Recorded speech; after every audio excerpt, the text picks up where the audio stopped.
উরে বাপ রে বাপ, আইটেমটার যা মারাত্মক টেস্ট হয়েছে না গো দাদা। আপনার যখন খুশি তখন এটা বানিয়ে দেখেন, অন্য আইটেম সব হয়ে যাবে এর সামনে সাদা। একবার দেখে রাখেন, কাজে লাগবো। তাইলে রেডি। গরম জলে 10 মিনিট সোয়াবিনটারে ভিজায় একবার পর খামসায় তার পেটের জল সব বার করে দিলাম।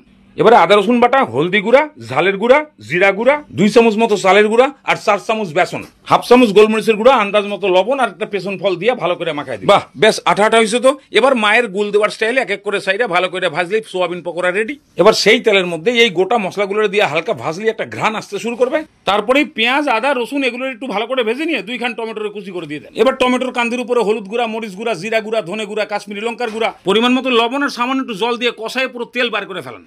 তারপরেই 3 খান সেদ্ধ আলুরে মোটা করে একটু কষলাই দিয়ে 2-3 মিনিট লেটে সেরে তারপরে জল। বাস, এবারে খালি জলটা ফুটতে দেরি। তারপরেই 1 চামচ কসুরি মেথি, 1 চামচ গরম মশলা আর ওই সোয়াবিন। বাস 5 মিনিট খালি ভালো করে ফুটে দেন, পুরো রেডি হয়ে গেছে, ভাত পাতে যাবে। একবার খালি এইভাবে বানায় দেখেন, পুরা মুরগির মাংস স্বাদ একদম সোয়াবিনে পাবে।